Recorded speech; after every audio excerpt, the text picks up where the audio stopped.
Hello friends, welcome once again and very good morning to all of you. From today onwards we are going to start a new topic and the topic is gravitation. आजपासून आपण एक नवीन topic सुरू करूया. Last लेक्चरपर्यंत आपण laws of motion related study केलेला होता, त्याच्याच पुढचा जस्ट टॉपिक आहे तो म्हणजे ग्रॅव्हिटेशन. ओके, थोडासा सिलेबसचा विचार केला तर हा टॉपिक जुन्या सिलेबसमध्ये 12th स्टँडर्डला होता, पण आता तो तुम्हाला 11th स्टँडर्डला तो थोडासा घेतलेला आहे आणि हा टॉपिक इन डिटेल इथं मग 11thला अगदी मागच्या सिलेबसपेक्षा बरेचसे काही पॉईंट्स ह्याच्यामध्ये ॲड ऑन केलेले आहेत आणि तो तुमच्यासाठी सिलेबसला पुट केलेला आहे. Okay, so gravitation. सो बऱ्याच वेळेला तुम्ही शब्द ऐकला असेल ग्रॅव्हिटेशन किंवा ग्रॅव्हिटी हा शब्द ऐकला असेल, गुरुत्वाकर्षण असं म्हणतो आपण त्याला. आणि हे नॅचरल फेनॉमेनॉन आहे, बरोबर ना. अर्थ आहे आणि अर्थचा जो सेंटर आहे, तर तो जो अर्थचा सेंटर आहे तर तो सेंटर अर्थवरती असलेली एखादी मास असलेली गोष्ट काय करतो, अट्रॅक्ट करून घेतो. ओके, सो तुम्हाला ॲपलचं एक्झाम्पल माहीत असेल, न्यूटनचं एक्झाम्पल असेल की ॲपल खालीच का पडलं, ते इकडे तिकडे कुठं का गेलं नाही, कारण ॲपलचं काहीतरी मास असेल आणि ते मास अर्थनं काय केलं, अट्रॅक्ट केलं. मग त्याच्यावरती न्यूटननं रिसर्च केला किंवा न्यूटननं त्याच्यावरती पुन्हा लॉज डिफाईन केले, बरोबर. मग न्यूटननं फोर्स असतो असं सांगितलं, फोर्स ऑफ अट्रॅक्शन असतो असं सांगितलं दोन पार्टिकल्समध्ये, जे की दोन पार्टिकल्सला दोन वेगवेगळे मासेस आहेत, ते दोन मासेस सेम पण असू शकतात, बरोबर. मग याच्यावरनं ग्रॅव्हिटेशनल फोर्स तयार झाला.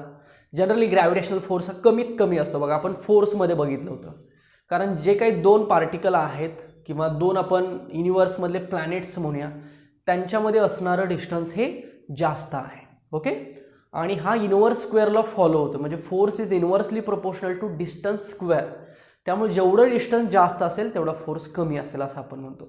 सो दोन प्लॅनेटमध्ये डिस्टन्स हे खूप जास्त असतं. So the force between two planets is very very small, we can say that. Okay, आणि मग न्यूक्लिअर फोर्सपेक्षा तर हा खूपच लहान फोर्स असतो, असंही आपण एक सेंटेन्स बघितलेलं होतं, ग्रॅव्हिटेशनल फोर्स. म्हणजे सगळ्यात पहिल्यांदा आपल्याला ग्रॅव्हिटेशनल फोर्स ही कन्सेप्ट शिकावी लागते या टॉपिकमध्ये. ठीक आहे, आता थोडंसं आपण डायरेक्ट सिलेबस वाईज नाही जाणार आहोत. आपण या टॉपिकमध्ये सगळ्यात महत्त्वाचा न्यूटन्स लॉ ऑफ ग्रॅव्हिटेशन आहे तो पहिल्यांदा बघणार आहोत, आणि तो लॉ झाल्यानंतर मग आपण केपलर्स लॉज बघणार आहोत, जे की याच्याशीच रिलेटेड आहे. तुम्ही जर सिलेबस वाईज बघितलं तर सिलेबसमध्ये डायरेक्ट केपलर्स लॉजपासून सुरुवात केलेली आहे, त्याच्यानंतर मग थोडं ग्रॅव्हिटेशनल लॉचे ॲनालिसिस आणि मग न्यूटन्स लॉ ऑफ ग्रॅव्हिटेशन घेतलेला आहे. पण सिलेबस सगळा कंप्लीट होईल, डोंट वरी.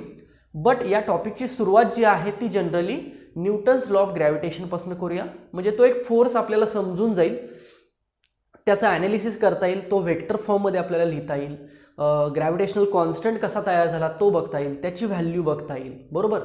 सगळे एसआय युनिट डायमेन्शन्स बघता येतील, आणि त्याच्यानंतर मग आपण केपलर्स लॉज जे आहेत, 3 लॉज आहेत, त्याचा स्टडी करूया. ओके, सो आज आपण दोनच पॉईंट्स बघणार आहोत. एक पॉईंट म्हणजे न्यूटन्स लॉ ऑफ ग्रॅव्हिटेशन आणि दुसरा पॉईंट म्हणजे केपलर्स लॉज. हे ऑर्बिटल लॉज आहेत, ऑर्बिटशी रिलेटेड लॉज आहेत आणि हे प्लॅनेटशी रिलेटेड आहेत. मग प्लॅनेटमध्ये सन असेल, अर्थ असेल किंवा मून असेल किंवा अदर कुठलेही प्लॅनेट्स कन्सिडर करा, हे सगळे सूर्याच्या भोवती फिरतायत ना. नॅचरली जर आपण बघितलं तर सूर्य सेंटरला आहे आणि त्याच्या भोवती हे सगळे प्लॅनेट्स फिरतायत. मग ते ॲक्युरेट सर्कलमध्ये नाहीत फिरत, तर ते थोडंसं इलिप्टिकल पाथमध्ये फिरत आहेत असं केपलर्सनी सांगितलं. सो त्यानं मग 3 लॉज डिफाईन केले. मग ते 3 लॉज आपण, एक ऑर्बिटचा आहे, एक एरियाचा आहे, एक टाईम पिरियडचा आहे, ते सगळे लॉज आपण 3 डिटेलमध्ये बघणार आहोत. सो आज आपण 2 पॉईंट्स बघतोय पुन्हा एकदा, न्यूटन्स लॉ ऑफ ग्रॅव्हिटेशन आणि दुसरा पॉईंट असेल आपला केपलर्स लॉज. ओके, सो त्यातला पहिला बघूया न्यूटन्स लॉ ऑफ ग्रॅव्हिटेशन. तो आपण 2 फॉर्ममध्ये बघूया. एक जनरल इक्वेशन काय आहे जे की मॅथमॅटिकल कॅल्क्युलेशनसाठी जास्त उपयोगाला पडतं, तो लॉ पहिल्यांदा बघूया, आणि त्याच्यानंतर मग तो व्हेक्टर फॉर्ममध्ये कसा रिप्रेझेंट केला जातो. म्हणजे व्हेक्टर फॉर्ममध्ये अर्थ काय आहे बघा, व्हेक्टर म्हटलं की डायरेक्शन आली, बरोबर. समजा 2 पार्टिकल्स आहेत. ओके, जर हा पार्टिकल याच्यावरती फोर्स ॲक्ट करत असेल किंवा हा पार्टिकल याच्यावरती फोर्स ॲक्ट करत असेल, आपण म्हणूया की दोन्ही पार्टिकल सेम फोर्स ॲक्ट करतायत एकमेकांच्यावरती, न्यूटन्स लॉ ऑफ ग्रॅव्हिटेशन. पण दोघांच्या डायरेक्शन कशा आहेत सांगा, अगदी साहजिकच आहे. हा पार्टिकल इकडे फोर्स ॲक्ट करतो या पार्टिकलवरती, आणि हा पार्टिकल इकडे फोर्स ॲक्ट करतो या पार्टिकलवरती. म्हणजे दोन्ही फोर्सेसची जर आपण डायरेक्शन बघितली तर साहजिकच ती आपल्याला कशी दिसते, अपोजिट डायरेक्शन दिसते, म्हणून न्यूटन्स लॉ ऑफ ग्रॅव्हिटेशन हा वेक्टर फॉर्ममध्ये सुद्धा डिफाईन केला जातो. सो आपण पहिल्यांदा बघूया Newton's law of gravitation. Newton's law of gravitation. कदाचित हा 10th मध्ये पण थोडंफार झाला असेल, आपण असं कन्सिडर करूया, पण पुन्हा एकदा मी इथं तुम्हाला तो इन डिटेल सांगेनच. 2 पार्टिकल्स कन्सिडर करायचे ज्यांचे मासेस m1 आहे, म्हणजे एकाच मास आहे m1 आणि एकाच मास आहे m2. आधी आपण जनरल लिहूया. ह्या 2 पार्टिकल्समध्ये एक डिस्टन्स आहे स्मॉल r असं मी लिहितो. ओके. सो न्यूटन काय सांगतो, every particle in the universe attract by a particular force. Okay. हा याच्यावरती फोर्स काहीतरी अप्लाय करतोय किंवा अट्रॅक्ट करतोय, हा याच्यावरती काहीतरी फोर्स अप्लाय करतोय. So every particle in the nature experiences a force which is directly proportional to product of this 2 masses किंवा which is directly proportional to the product of masses of 2 particles and inversely proportional to the square of distance between them. बघा, म्हणजे थोडक्यात या पार्टिकलचा याच्यावरती एक force असेल आणि या पार्टिकलचा याच्यावरती एक फोर्स असेल. ह्याला मी म्हणतो F1 आणि ह्याला मी म्हणतो F2. बार लिहितो मी सध्या वेक्टर फॉर्म, फोर्स हा वेक्टर क्वांटिटी म्हणून आपण बार लिहूया आत्ता तात्पुरतं. सो F1 आणि F2 बघा, दोघांच्या डायरेक्शन्स कशा आहेत, एकमेकांना अपोजिट आहेत. म्हणजे साहजिकच आपल्याला इथं कळतंय की F1 आणि F2 सेम आहेत, फक्त दोघांची डायरेक्शन कशी आहे, अपोजिट आहे. सिंपल, लक्षात येते. सो न्यूटन काय सांगतो, तर या दोघांच्या मध्ये जो काही फोर्स आहे, बरं मॅग्निट्यूड वाईज दोघं कशा आहेत, सेम आहेत. मग आपण म्हणूया F1 किंवा F2 किंवा सिंपल F म्हणूया त्याला. So is directly proportional to त्या 2 पार्टिकलच्या मासेसचा प्रोडक्ट आणि inversely proportional to square of distance between this 2 particles. म्हणजे न्यूटननं पहिल्यांदा हे सांगितलं की तो जो काही फोर्स आहे तो डिपेंड आहे कुणावरती, साहजिकच मासेसवरती डिपेंड आहे, ॲज वेल एज तो कुणावरती डिपेंड आहे, त्या 2 पार्टिकलमध्ये जेवढं डिस्टन्स असेल त्याच्यावरती डिपेंड आहे, त्याचा स्क्वेअर. मग फॉर एक्झाम्पल आपण हे प्लॅनेटसाठी घेऊया. प्लॅनेटसाठी जर बघितलं तर ठीक आहे, हे 2 मासेस जास्त असतील, परंतु this R is very very very large. 2 प्लॅनेटमध्ये डिस्टन्स हे खूप जास्त असेल आणि त्याचा स्क्वेअर आहे पुन्हा एकदा, म्हणजे ही जी खालची व्हॅल्यू ही खूप मोठी होणार आहे. मग मला सांगा, जर डिनॉमिनेटरमधली व्हॅल्यू जर मॅक्सिमम होत असेल तर हे आन्सर कसं असतं, मिनिमम असतं, आपल्याला माहिती आहे. So we can say that for the planet consideration the R is very very large and if the R is large then we can say that force is minimum. So we can have one particular note that is the gravitational force is very very weak for our consideration with planets म्हणू शकतो आपण. आणि हेच वाक्य आपण फोर्सच्या टॉपिकमध्ये पण बघितलेलं आहे, आठवतंय का बघा. ओके. सो हे न्यूटननी सांगितलं. ओके. मग हेच थोडंसं मॅथमॅटिकल काय होणार, एक कॉन्स्टंट आला m1 m2 अपॉन r², आणि हा जो कॉन्स्टंट आहे g, त्याला म्हटलं जातं ग्रॅव्हिटेशनल कॉन्स्टंट, ज्याची व्हॅल्यू असते 6.67 इंटू 10⁻11. बघा, 6.67 इंटू 10⁻11. सो याचं युनिट न्यूटन मीटर स्क्वेअर पर kg². आता या कॉन्स्टंटला युनिट आहे बघा. काही कॉन्स्टंट असे असतात की ज्यांना युनिट असतं, काही कॉन्स्टंट असे असतात की ज्यांना युनिट नसतं. मग जर युनिट असेल तर डायमेन्शन असतं, आपल्याला माहिती आहे. एक लक्षात ठेवा, एखादा कॉन्स्टंट असेल आणि त्याला जर युनिट असेल, पर्टिक्युलर SI युनिट किंवा CGS आपण डिफाईन करतो, जर त्याला युनिट आहे याचा अर्थ त्याला डायमेन्शन आहे. Because dimensions can be return or dimensions can be formed by particular unit. त्या युनिटवरनं डायमेन्शन्स ठरतात ना. मग साहजिकच जर ह्या जीला युनिट आहे, it means it has a dimensions. Okay. So जीला डायमेन्शन सुद्धा आहेत. सो इक्वेशन समजला का बघा. तर हा एक जनरल फॉर्म आहे न्यूटन्स लॉ ऑफ ग्रॅव्हिटेशनचा, आणि हा लॉ आपल्याला किंवा हा जो फॉर्म आहे तो मॅथमॅटिकल एक्झाम्पल सॉल्व्ह करण्याचा. त्या मॅथमॅटिकल एक्झाम्पल्समध्ये वेक्टरचा फारसा रोल येत नाही, पण जो जनरल फॉर्म आहे, जनरल इक्वेशन जे आहे F is equal to G m1 m2 upon r², हा लॉ आपल्याला किंवा हे जे इक्वेशन आहे हे मॅथमॅटिकल जास्त यूज करावं लागतं. मग हा झाला फोर्स, साहजिकच तो न्यूटनमध्ये असेल. Gravitational constant m1 m2 upon r square असेल. ओके, सो याच्यावरून आपण जीची व्हॅल्यू अशी लिहू शकतो. So therefore this G is nothing but fr square upon m1 m2. Yes, we can write. म्हणजे आपल्याला जी सुद्धा जर काढायचा असेल, हा जी कसा आला तर तोच कन्सिडर करून काढलेला आहे, इमॅजिन केलेला आहे आणि तो जी फाइंड आउट केलेला आहे. Okay, so this is the formula of the G. आता हे युनिट कसं आलं बघा, newton metre square per mass square kg square ना. म्हणजे जीचं आपल्याला एसआय युनिट माहीत झालं. SI unit of G that is gravitational constant newton metre square per kg square. आणि हे जर CGS सांगा म्हटलं तर CGS युनिट ऑफ जी न्यूटनच्या ऐवजी डाइन, मीटरच्या ऐवजी सेंटीमीटर स्क्वेअर आणि kgच्या ऐवजी ग्राम square. Simple, we can define this unit in the form of CGS also. Okay, optional आहेत बऱ्याचशा गोष्टी, हे आता बऱ्यापैकी तुम्हाला येतीलच. आता dimension, therefore dimensions of G. बघा, मग आता जीचं डायमेन्शन लिहायचं असेल तर आपल्याला 4चं लिहावं लागेल, r स्क्वेअरचं लिहावं लागेल आणि m1 m2चं लिहावं लागेल. सिंपल. सो जीचं डायमेन्शन 4चं आपल्याला माहिती आहे, लेंथ 1 मास 1 टाइम -2. r स्क्वेअर म्हणजे लेंथ 2 ना, आणि आपण kg स्क्वेअर म्हणजे मास 2. सो हे सगळं आता ॲडजस्ट करूया. सो इथे लिहितो मी therefore dimension of the G LMT. बघा, लेंथ किती येईल, 3 येईल. मास किती येईल, इथं 1 आहे, हे 2 वरती गेलं तर -2 होईल आणि ते -2 + 1 -1 होईल आणि टाइम काय -2चा आहे. So 3 -1 and -2 is the dimension for the gravitational constant. Okay, आता थोडंसं मी स्टेटमेंट लिहायला विसरलो इथं, पण ठीक आहे, आता मी स्टेटमेंट ॲज पर बुक जी आहे ती लिहितो.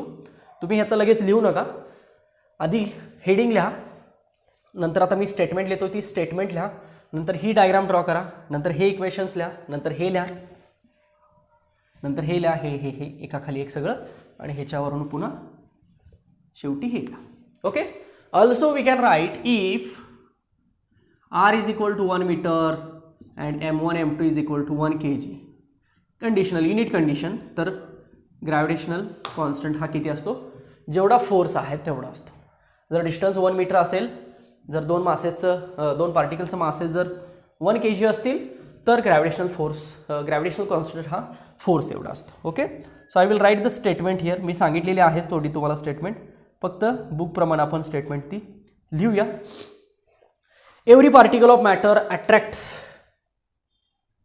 Every particle of matter, matter म्हणजे तो पार्टिकल जो काय असेल ते m1 m2, every particle of matter attracts every other particle, every other particle of matter, other particle of matter with a force, माझ्याबरोबर लिहिली तरी चालेल. Every particle of matter attracts every other particle of matter with a force which is directly proportional to the, which is directly proportional to the product of their masses. बघा, product of their masses and inversely proportional to the square of distance between them. त्यांच्यामध्ये असलेल्या डिस्टन्सच्या स्क्वेअरशी तो force मात्र कसा असतो, inversely proportional असतो. So this is the general form of the Newton's law of gravitation. आता आपण याच्यानंतर थोडासा वेक्टर फॉर्म बघूया. हे सगळ्यांना समजलं का? बघा, write down this one all the things. Okay, next heading बघा, Newton's law of gravitation but which is in vector form. आता हे फारसं पण काही अवघड नाही आहे, फक्त इक्वेशन आपल्याला वेक्टर फॉर्ममध्ये लिहायचं आहे. तर ते कसं लिहायचं बघा, सिम्पल. मी पहिल्यांदा हवं तर तुम्हाला डायग्राम दाखवतो. आता डायरेक्शन्स आल्या म्हणजे आपण कन्सिडर करूया एक कोऑर्डिनेट सिस्टीम घेऊया XY Z किंवा सिम्पल XY म्हणलं तरी चालेल. 3 डायमेन्शन घेतली आहे जस्ट. ओके, समजा एक मास आहे M1, समजा दुसरं मास आहे M2. ओके, सो सेंटरपासून M1 हे R1 बार या इतक्या डिस्टन्सवरती आहे, म्हणजे पोझिशन वेक्टर झाला बघा R1 बार. कुणाचा? मास M1चा. तसंच M2चा पोझिशन वेक्टर कोण असेल? साहजिकच R2 बार असेल. ओके, सो आता मी काय सांगतो बघा, आपण M1 कडून M2 कडे एक वेक्टर काढू शकतो, ॲज वेल ॲज M2 कडून M1 कडे एक वेक्टर काढू शकतो. डिपेंड आहे ना. दोन मासेसमधलं डिस्टन्स 1 कडून 2 कडे आहे किंवा 2 कडून 1 कडे आहे, कसंही आपण सांगू शकतो ना. दोन्हीच्या डायरेक्शन्स कशा राहतील? अपोजिट राहतील. फोर्स आणि आर मधलं रिलेशन कसं? इनव्हर्सली आहे. म्हणजे याचा अर्थ असा झाला की मी जर 1 कडून 2 कडे फोर्स सांगितला तर डिस्टन्स हे 2 कडून 1 कडे असणार, अपोजिट करायचं फक्त. आणि समजा मी जर फोर्स 2 कडून 1 कडे सांगितला तर डिस्टन्स 1 कडून 2 कडे करायचं. सिम्पल. ओके, हे लक्षात येते का बघा. आता मी तुम्हाला काही ड्रॉ करू नका, नंतर ड्रॉ करा. आता यातला आपण हा ॲरो कन्सिडर करूया. ओके, हा कुठून कुठं आहे? 1 कडून 2 कडे आहे. सो याला मी म्हणतो R21 बार असं लिहितो. ओके, याचा अर्थ काय बघा, 1 कडून 2 कडे जाणारा एक युनिट वेक्टर किंवा एक पोझिशन वेक्टर मी दाखवला 1 कडून 2 कडे. याचा अर्थ असा, 1 कडून 2 कडे म्हणजे 1 इकडे लिहिलं आणि 2 इकडे लिहिलं. सिमिलरली 1 कडून 2 कडे असलेला फोर्स लिहायचा असेल तर कसा असणार? 1 कडून 2 कडे असलेला फोर्स. ओके, बघा इथे लिहितो मी force from M1 to M2. चालेल का बघा? कळतंय का बघा? फक्त समजा मी F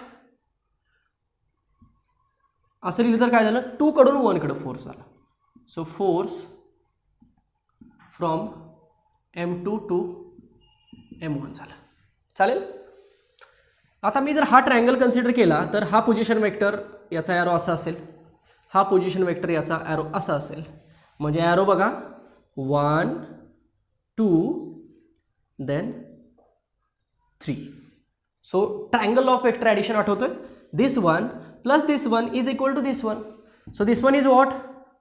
R1 bar plus R21 bar is equal to R2 bar. So therefore we can write R21 bar is equal to, हा इकडे घेऊया, so R2 bar minus R1 bar. Distances लिहितोय आपण. हाच ॲरो आपण असाही काढू शकतो. मग हा जर ॲरो असा काढला तर मला सांगा 1 2 3. So triangle of vector addition कसा? This one plus this one is equal to this one. So this one is what? R2 bar plus, आता हा कोण असेल? R12 बार असेल, इज इक्वल टू हा असेल, हा म्हणजे कोण? R1 बार असेल. सो देअरफॉर R12 बार कोण आला सांगा? हा इकडे घ्या, R1 बार मायनस R2 बार. बघा अपोजिट आले का दोघं पण? R21 एवढा आला, R12 एवढा आला. डिस्टन्सेस सांगितले ना, ॲज वेल एज आपण फोर्सेस डिफाईन केले. ओके, मग आता आपला फोर्सचं इक्वेशन काय असतं? जनरल इक्वेशन इथे लिहितो मी, G M1 M2 upon R². बस. पण मला हे व्हेक्टरच्या फॉर्ममध्ये लिहायचं आहे, म्हणजे मी व्हेक्टर कोणाकोणाला करणार? ह्या एफला एक वेक्टर करणार. ओके, ह्या G M1 M2 upon R² मी आहे तसंच ठेवतो. मग हे सगळं जर आहे तसंच ठेवलं तर मला इथे एखादा वेक्टर लिहावा लागेल ना, तरच वेक्टर इक्वल टू वेक्टर दिसायला दिसेल. आठवतंय का? Scalar and vector. मग मला इथं जर एखादा वेक्टर दाखवायचा असेल तर मला काय करावं लागेल? आठवतंय? समजा थोडंसं रिकॉल करतो मी. ए बार आहे आपल्याकडे, ए बार. ए बार म्हणजे कोण आहे? एक वेक्टर आहे. वेक्टर म्हटले की कोण असतं त्याच्यामध्ये? मॅग्निट्यूड पण असतं आणि त्याची डायरेक्शन पण असते. मॅग्निट्यूड म्हणजे काय? ए, आणि डायरेक्शन म्हणजे काय? तो बार. हेच मी दुसऱ्या फॉर्ममध्ये असं लिहिलं तर चालेल, मॅग्निट्यूड अँड वेक्टर. मला इथं वेक्टर लिहायचं आहे, पण मी इथं ए बार लिहून चालेल का? नाही, तर मला इथं काय लिहावं लागेल? त्या ए बारचा युनिट वेक्टर लिहावा लागेल. बघा, वेक्टर इक्वल टू वेक्टर. आठवतंय का? सगळ्यांनी आठवतंय का बघा. हीच डेफिनेशन मी अशी सुद्धा लिहिली होती. सो युनिट वेक्टर किती मिळाला आपल्याला? A bar upon magnitude of A bar किंवा सिंपल ए. आठवतंय? सो या नियमानुसार this is the magnitude value of the force. म्हणजे इथं मला कोणता वेक्टर ॲड केला पाहिजे. मग तो कसला वेक्टर पाहिजे? तर युनिट वेक्टर पाहिजे. ओके, मग हेच इक्वेशन मी आता असं लिहू का? सो एफ आपण समजा 1 कडनं 2 कडं फोर्स आहे असं म्हणूया. 1 कडून 2 कडं. चला वेक्टर लिहिला is equal to magnitude value ही लिहूया GM1 M2 upon R square. चला ही मॅग्निट्यूड व्हॅल्यू लिहिली, पण मला इथे युनिट वेक्टर लिहिला पाहिजे ना. मग तो युनिट वेक्टर माझा कोण असेल? ह्या दोन्हीपैकी एक असेल. मग समजा जर मी F21 आहे तसाच युनिट वेक्टर लिहिला, बघा सेम दिसतंय ना, पण डायरेक्शन कशी आहे? अपोजिट आहे, म्हणून मी ह्याला मायनस करतो. So this is the vector form of F21 बार. 1 कडून 2 कडे असलेला फोर्स हा एवढा लिहायचा वेक्टर फॉर्ममध्ये. सिमिलरली किंवा ऑल्सो म्हणतो मी, असा दुसरा फोर्स लिहूया आपण. F2 दुसऱ्या पार्टिकलकडनं पहिल्या पार्टिकल असलेला फोर्स. चला मॅग्निट्यूड लिहूया GM1 M2 upon R square. आणि हा वेक्टर सेम लिहायचा R12 बार, फक्त मायनस साईन. आणि जर तुम्हाला हे मायनस साईन नको असेल तर हे मायनस साईन काढायचं ना, R12 लिहायचा. हे मायनस साईन नको असेल तर इथं R21 लिहायचं, अपोजिट करायचं. So this is our second force. मग मला सांगा हे दोन्ही फोर्स जर आपण इक्वल करायचा प्रयत्न केला तर हे तर इक्वलच दिसत आहेत. हे दोन्ही पण इक्वलच आहेत ना मॅग्निट्यूड व्हॅल्यूमध्ये. लक्षात येते? मग जर ह्या दोन्ही रिलेशनवरनं जर आपण लिहायचं झालं तर देअर फोर आपण लिहू शकतो F21 bar is equal to F12 bar, पण दोघांच्या डायरेक्शन कशा? अपोजिट. दोन पार्टिकलमधले फोर्सेस. याला आपण म्हणूया F12, याला आपण म्हणूया F21. कसंही म्हणा. पहिल्याकडनं दुसऱ्याकडे असलेला फोर्स दिस वन, दुसऱ्याकडनं पहिल्याकडे असलेला फोर्स दिस वन. दोघं कसे आहेत एकमेकांना? अपोजिट आहेत, म्हणून साईन कुठलं आलं? मायनस साईन आलं. So this is nothing but the vector form of the Newton's law of gravitation. समजलं का बघा? इथं न्यूटन्स लॉ ऑफ ग्रॅव्हिटेशन संपतोय. आता आपण केपलरचे जे 3 लॉज आहेत त्याचा स्टडी करूया. हे समजलं व्यवस्थित? So write down this. This is the vector form of the Newton's law of gravitation. Okay, next heading is what? Kepler's laws. Newton's law of gravitation समजला. आता केपलर्स लॉज 3 लॉज आहेत. मी पहिल्यांदा तुम्हाला लॉज डिफाईन करतो आणि मग आपण हवं तर त्याची स्टेटमेंट्स लिहूया. सो हे 3 लॉज साहजिकच ऑर्बिटशी रिलेटेड आहेत, प्लॅनेटशी रिलेटेड आहेत. तर सगळ्यात पहिला लॉ काय आहे बघा, की सूर्य जो आहे, सन जो आहे तो सेंटरला आहे आणि सनच्या भोवती सगळे प्लॅनेट्स फिरत आहेत असं केपलरनं सांगितलं. पण ते सगळेजण फिरत असताना इलिप्टिकल ऑर्बिटमध्ये फिरतात. आता इलिप्स म्हणजे काय? जसा सर्कल असतो, सर्कल कसा असतो? लाईक दिस. ओके, तसा इलिप्स असतो. अंडाकृती म्हणूया आपण त्याला. बघा, जसा सर्कल आहे तसा एक इलिप्स हा जॉमेट्रिकल पार्ट आहे. इलिप्टिकल पार्ट, मग इलिप्टिकल ऑर्बिट ह्याला असं म्हणूया आपण. गोलच दिसतोय, फक्त अंडाकृती. ओके, ओल शेप असं म्हणतो आपण याला. सो इलिप्स आहे. तर ह्या इलिप्सला हॉरिझॉन्टल लाईन एक आहे आणि व्हर्टिकल लाईन एक आहे. साहजिकच आता दिसताना हॉरिझॉन्टल लाईन थोडीशी मोठी दिसते, व्हर्टिकल लाईन दिसताना थोडीशी लहान दिसते. म्हणून हा जो हॉरिझॉन्टल लाईनचा जो पार्ट आहे त्याला मेजर ॲक्सिस म्हटलं जातं, मेजर. आणि जो उभा पार्ट आहे, जो छोटा आहे, त्याला मायनर ॲक्सिस म्हटलं जातं. बरोबर? सो सर्कलला कसं डायमीटर असते, हॉरिझॉन्टल डायमीटर, व्हर्टिकल डायमीटर, पण डायमीटर सगळीकडे सेमच असते. पण याच्यामध्ये मात्र मेजर मोठा आहे, मायनर लहान आहे. साहजिकच तुम्हाला डायग्रामवरून सुद्धा लक्षात येते. तर थोडक्यात सन इथं कुठं तर सिच्युएट आहे, या ठिकाणी किंवा या ठिकाणी म्हणूया आपण. आणि सनच्या भोवती हे सगळे प्लॅनेट्स फिरत आहेत असं केपलरनं सांगितलं. सो पहिला लॉ त्यानं हा सांगितला की sun is situated at the foci and around the sun all the planets are revolving in the elliptical orbit. हे त्यानं पहिल्या लॉमध्ये सांगितलं. नेक्स्ट दुसऱ्या लॉमध्ये काय सांगितलं? इक्वल एरिया, एरियाशी रिलेटेड लॉ सांगितलं. म्हणजे फॉर एक्झाम्पल इथं समजा सन आहे, सन. ओके, आता एक तर याच्यामध्ये काय होतं की समजा एक प्लॅनेट आपण घेऊया. चला, तो प्लॅनेट फिरतोय असं. मग थोडासा फिरत असताना तो कसा फिरतोय बघूया. माझ्या आता मुवमेंटकडे लक्ष द्या सगळ्यांनी. जेव्हा तो सनच्या जवळ येतोय तेव्हा तो फास्ट फिरतोय आणि जेव्हा तो लांब जातोय तेव्हा तो स्लो फिरतोय.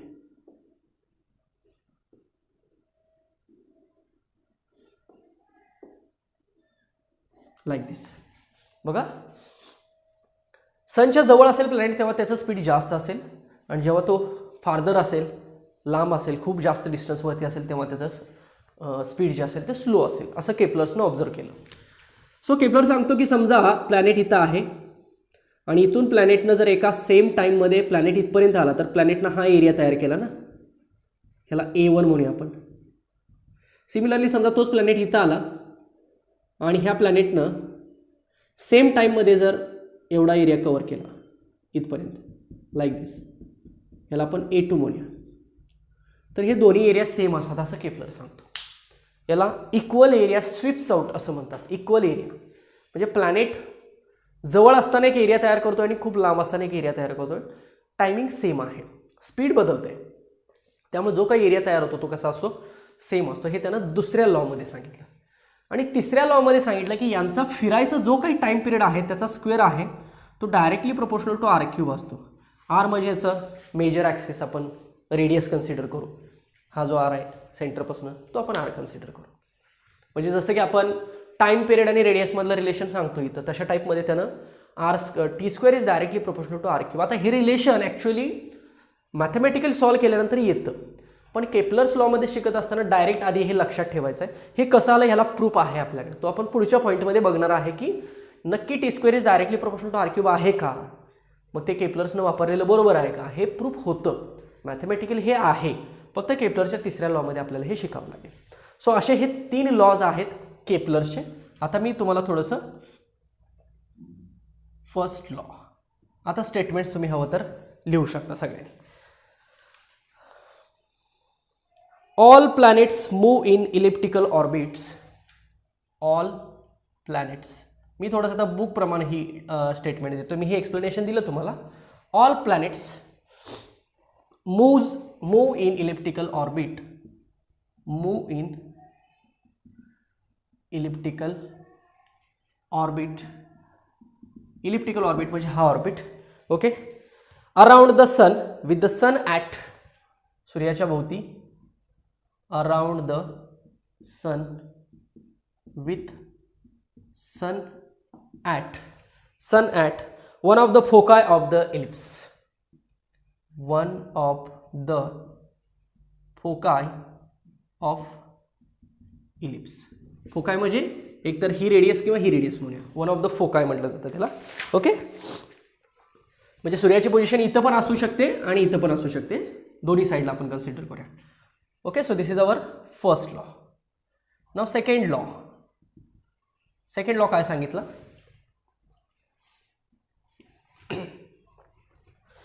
The line that joins A planet, the line that joins A planet, म्हणजे ही लाईन, ही म्हणूया लाईन प्लॅनेटला जॉईन करणारी, अँड द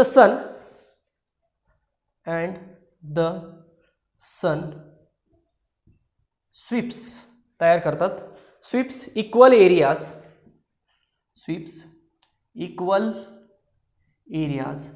इन टाइम कसा पाहिजे, equal interval of time. Okay, ह्याचं थोडंसं आपण मॅथमॅटिकल डिटेल्स बघूया सेकंड लॉच्या. आणि तिसरा लॉ काय आहे, T² is directly proportional to R³. इथे लिहितो मी थर्ड लॉ. स्टेटमेंट लिहूया पहिल्यांदा. So third law is the square of the time period of revolution. The square of time period of revolution of planet. Planet फिरतोय ना, revolution of a planet around the sun, revolution of a planet around the sun is proportional to the cube of, is proportional to the cube of semi major axis of the ellipse. Semi major axis म्हणजे that is T square is directly proportional to R cube. जो R होता ना horizontal R पूर्ण major axis त्याचा निम्मा घेतला म्हणून त्याला सेमी मेजर ॲक्सिस म्हटलं. बाकी काय त्याच्यामध्ये फारसं विशेष नाही. आता सेकंड लॉ थोडासा बघा. मी इलिप्स एक ड्रॉ करतो. ठीक आहे. हा मायनर ॲक्सिस, हा मेजर ॲक्सिस. समजा इथं सन आहे, हा इथं प्लॅनेट आहे. तो प्लॅनेट इथं येईल. तो एरिया किती तयार करेल? A1 एरिया तयार करेल. आणि सेम टाईममध्ये जर प्लॅनेट असा मूव्ह होत असेल तर इथं तो एरिया A2 तयार करेल. Okay. Now we can write the area. आता एरिया कसली क्वांटिटी आहे? वेक्टर क्वांटिटी आहे, बरोबर. So let us consider this R. Okay. So delta A bar is equal to, हा एक नियर अबाउट ट्रायंगल कन्सिडर केला बघा, triangle, right angle triangle. So area is equal to 1/2 r bar, this is base suppose, and height suppose s bar. So we can write r bar cross s bar. चालेल का बघा. Base into height असं लिहू शकतो आपण. r bar आणि s bar काय आहे? ते डिस्टन्सेस आहे. हे इक्वल आहे, इमॅजिनरी पार्ट आहे, हा अप्रॉक्सिमेट पार्ट आहे. सो r bar क्रॉस याच्याबद्दल आपण v bar डेल्टा टी लिहू शकतो. velocity is equal to distance upon time. So distance is equal to velocity into time. So therefore delta A bar upon delta T मी इकडे घेतो with respect to time. 1/2 R bar cross V bar असं लिहितो मी. चालेल. एका खाली एक बघा. Since okay.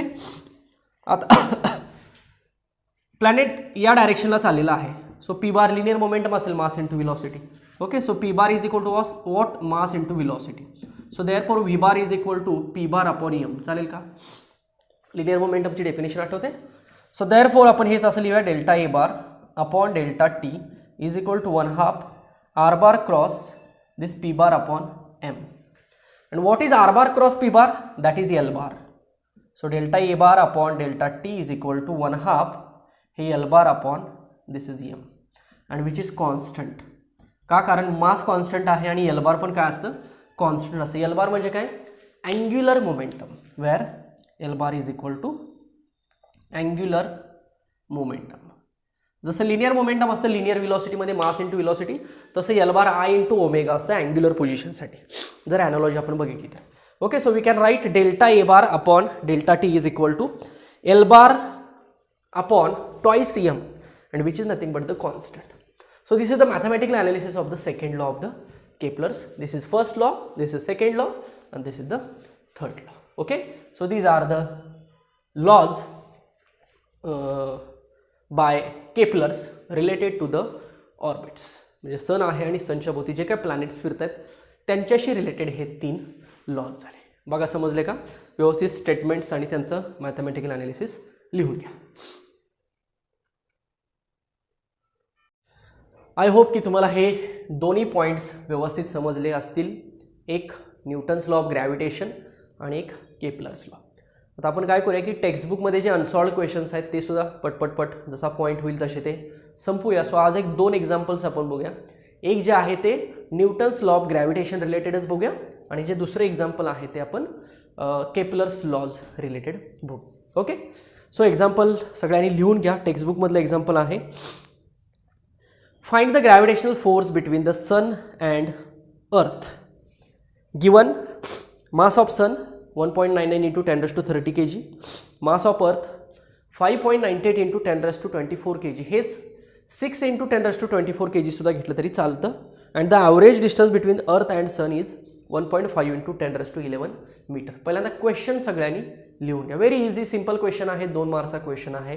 Direct formula given points लिहायचे आहेत, फॉर्म्युला चूज करायचा आणि ते गिवन पॉईंट्स फॉर्म्युलेमध्ये पुट करायचे. आता इथं डिफिकल्ट टास्क काय असेल बघा.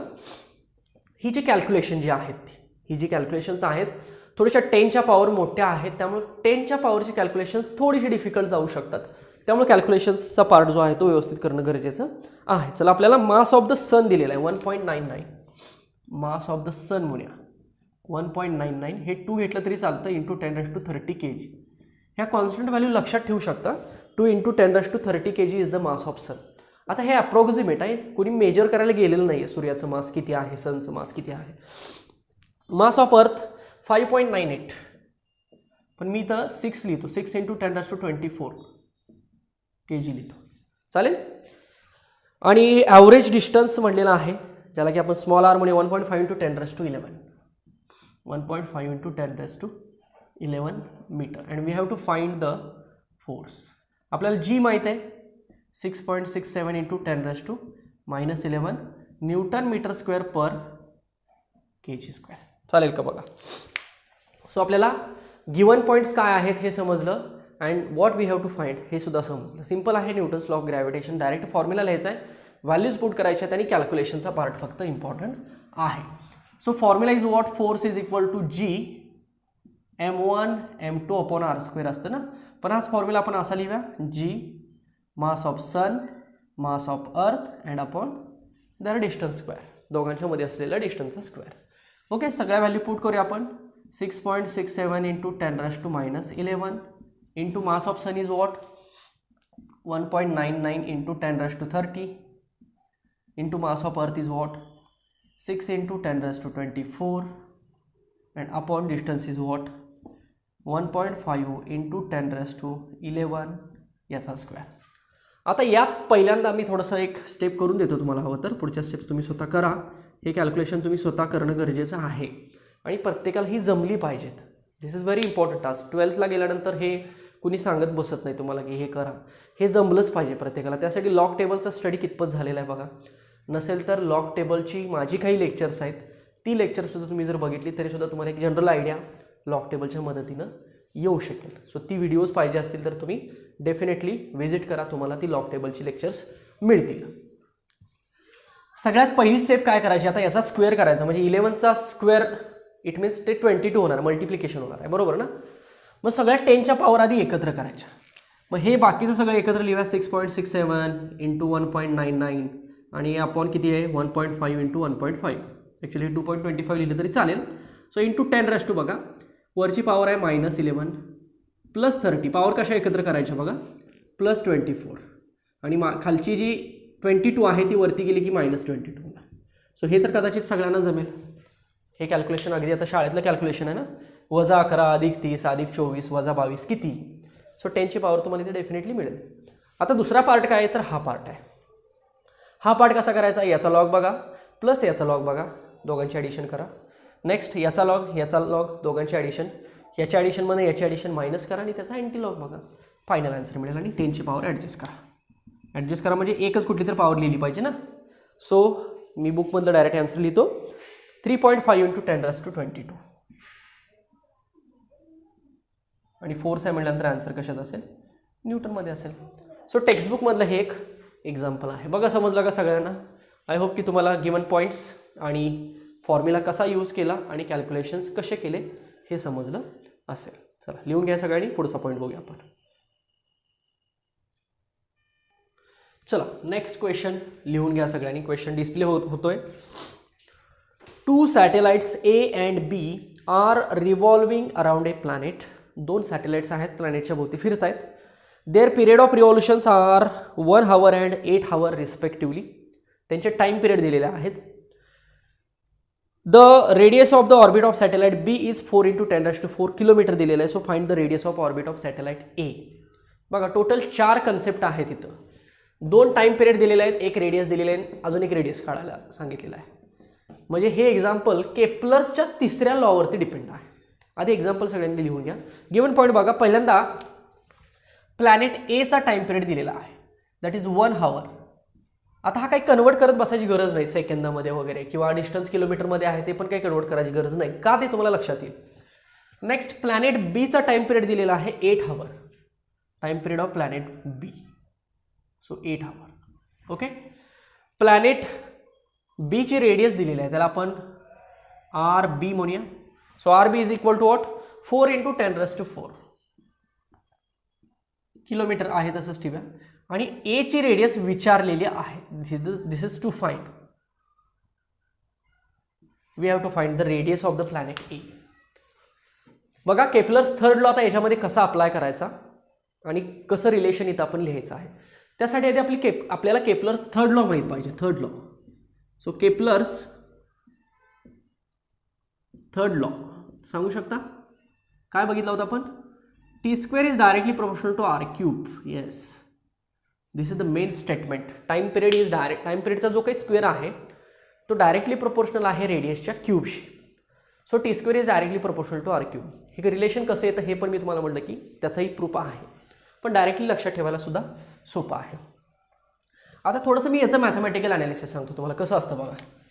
T square is equal to K into R cube असं लिहिलं तर चालेल का बघा. वेअर के इज कॉन्स्टंट लिहू शकतो आपण. ओके, सो देअरफॉर हेच मी असं लिहितो T square upon R cube is equal to K. चालेल. सो या कंडिशनवर आपण हेच हा फॉर्म्युला जर फॉर टू